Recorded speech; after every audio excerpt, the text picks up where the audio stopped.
Well, unfortunately tonight we have another addition to the long list of fun winter events that have been canceled or cut short due to warm weather. This afternoon, the Ice Palace in Delano announced that tomorrow will be its last day. Yesterday, the U.S. Pond Hockey Championships also shut down its tournament early due to water that is pooled on ice at Lake Nokomis. And on Thursday, organizers of the Chili Open in Wayzata decided to close down this year's event before it got started.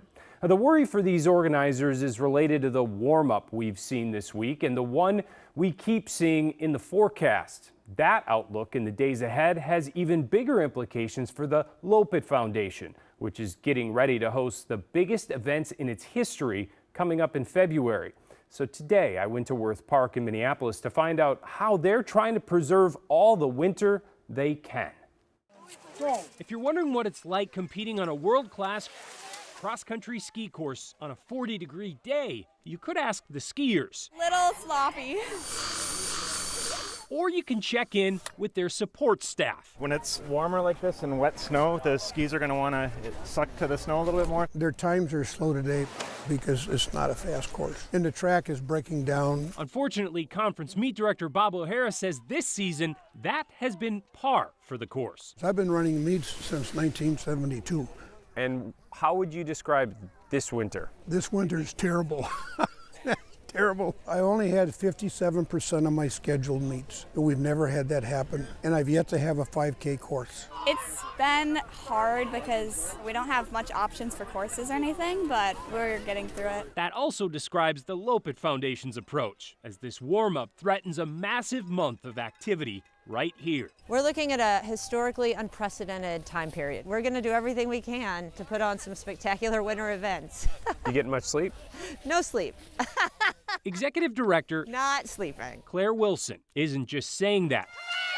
Because overnight temperatures aren't expected to dip below freezing in the next week, they won't be able to make snow and will have to make the call to move the luminary Lopit off the ice and onto the shores of Lake of the Isles next weekend. We have already made all the luminaries during that deep freeze. They're all tucked together, and hopefully they're all going to stay nice and cold together through this warm-up. So we're going to have a spectacular event. It's just going to be different because it's not going to be on the ice. And next weekend's Lopit Winter Festival will also look different. The festival, which is usually a point-to-point race from Bde-Madaska to the trailhead, will obviously not be a point-to-point race. So we'll be doing laps here at the trailhead on our man-made snow. The only thing that would interfere with that is if it just doesn't get cold enough at night to groom the snow, and if we start losing more trail.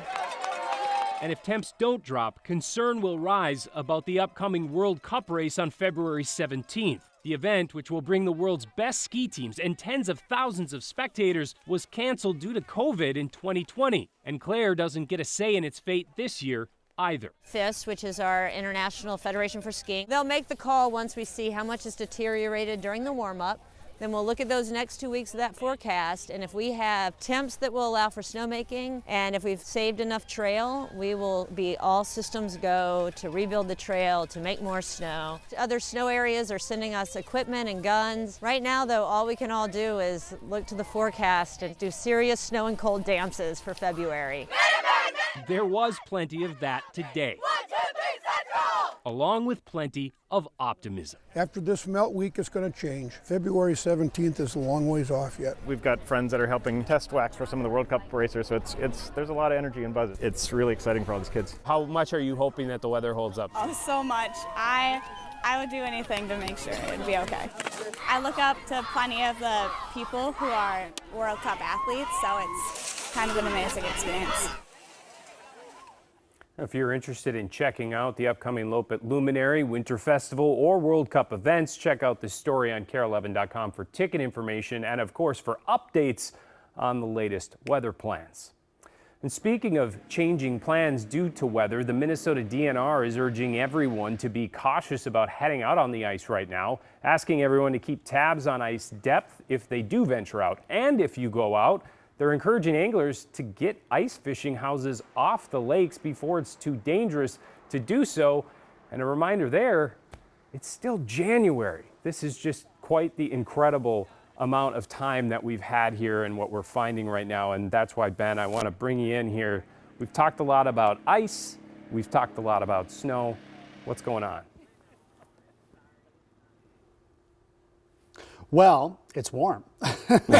That's basically it. We are in a strong El Nino year, right? So you would expect to see warmer than average temperatures and less snowfall. However, this year has been something else, right? We had maybe 10 days of true winter weather where we saw temperatures in the single digits. So the ice did get thick enough to walk on. Some parts of the state we're seeing people drive on the ice, but now we're seeing that big warm up, and the ice thickness isn't so much of a concern. It's just the ice quality is not super great. And as far as the snowfall goes, we need the temperatures to dip below freezing in order for us to be able to make that man-made snow. Yeah, we heard about that. That's pretty critical. And the positive is we will get near the freezing mark, but I don't know if it's going to get that cold even as we head into the first few days of February. This is the Climate Prediction Center forecast for the first week of February. And notice here in the upper Midwest, we are in the bullseye of seeing warmer than average temperatures. So it doesn't look like the heat is going to break anytime soon.